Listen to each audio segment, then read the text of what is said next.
The 20-year-old has already found 5 goals and 8 assists in the Bundesliga side's opening 13 matches as they sit atop of the league table, undefeated in all competitions domestic or international this season.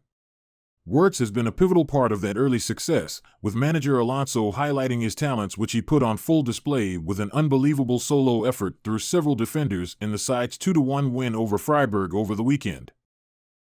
He told reporters, "I don't think I've seen a goal that's special from him so far. The dribble, and at the end the shot. We spoke about Flo recently, the things he does, I can't teach him these things, just like today. There's only a few players in the Bundesliga who can do this." Now it's believed that the Blues are interested in the youngster, which would keep in line with their youthful approach to previous transfer windows.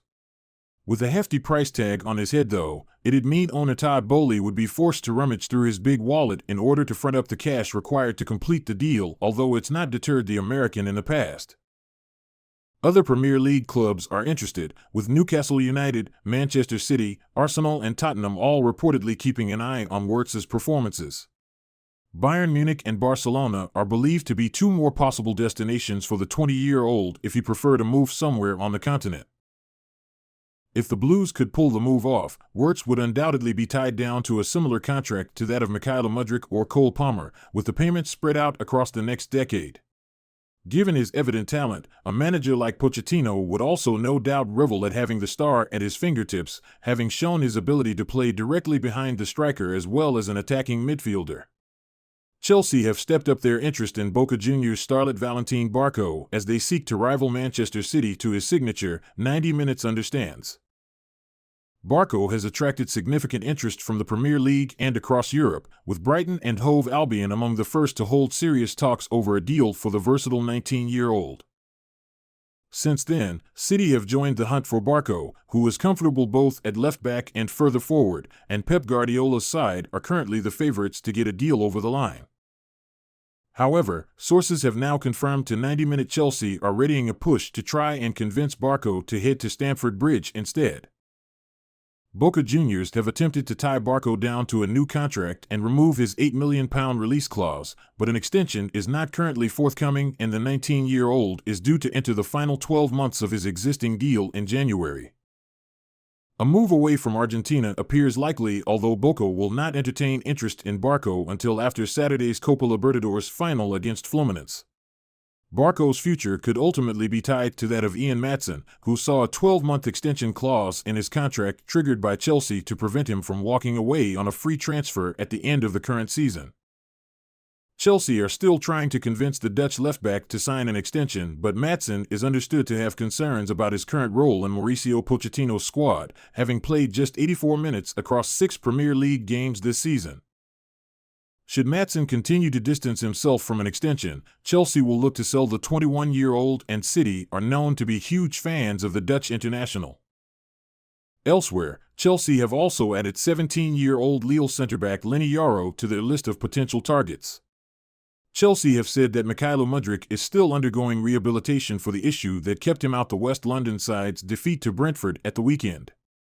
The Ukraine international has featured along with 7 other Chelsea stars on the club's injury list ahead of the Carabao Cup last 16 match against Blackburn Rovers. However, Enzo Fernandez, who also missed the weekend's loss to the Bees, is not among those listed and as a result appears in contention to feature. The Blues duo were both ruled out of the Premier League clash due to muscle injuries picked up as late as Friday. Mauricio Pochettino chose to leave the pair out so as not to risk a bigger issue. However, he did not believe the problems to be serious. On Saturday, Pochettino said, "Both Enzo and Misha felt something in training yesterday, small muscle injuries for them both. We hoped they would be okay to be in the squad, but unfortunately they aren't quite ready. Neither of them are big issues, but we didn't want to take any risks." It remains to be seen how long Mudryk is expected to be out for as he joins his teammates in working his way back to full fitness. Thiago Silva has opened up about his retirement plans with his Chelsea contract currently set to expire next summer. The Brazil international completed a free transfer to Stamford Bridge 3 years ago after leaving Paris Saint-Germain. The veteran defender turned 39 years old in September but remains an integral part of Mauricio Pochettino's defense this season. Another long-term injury to Wesley Fofana, along with issues for Benoit Badiashile and Trevoh Chalobah, has left the Blues short at the back. Axel Disasi was brought in from Monaco in the summer transfer window following Fofana's injury, and it looks as though Chelsea will need to sign yet another centre-back in the coming months. Silva was linked with a return to Brazil ahead of the 2023-24 campaign, but an exit from Chelsea failed to materialize. According to Fabrizio Romano, the West London outfit are looking into a new centre-back with Chalobah expected to be sold in January. Romano added that Bayer Leverkusen star Edmond Tapsoba could be one to watch regarding a potential switch to Chelsea.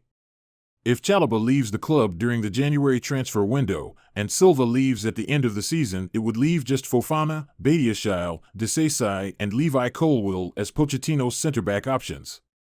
Given the injury concerns the Chelsea boss has faced in that area of the pitch, a move to sign Tapsoba would be smart planning.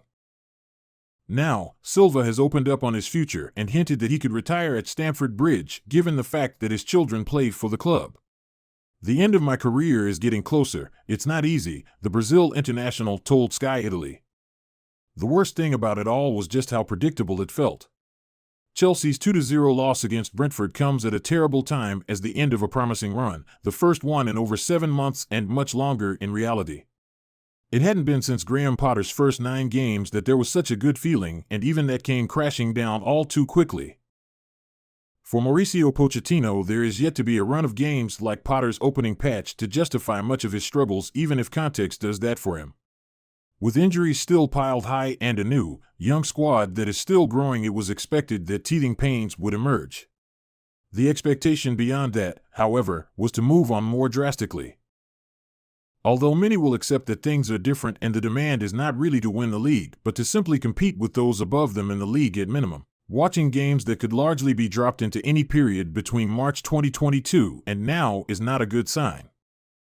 Everton 1-0 Chelsea at Goodison Park towards the end of the 2021-22 campaign, Southampton 2-1 Chelsea at the beginning of last term under Thomas Tuchel, the drab defeats to Fulham and Southampton again under Potter in the second half of 2022-23, they all had a familiar, fatigued feeling. The feeling of knowing just how these wasted chances would make the team pay eventually grows at Stamford Bridge, perhaps more than anywhere else though.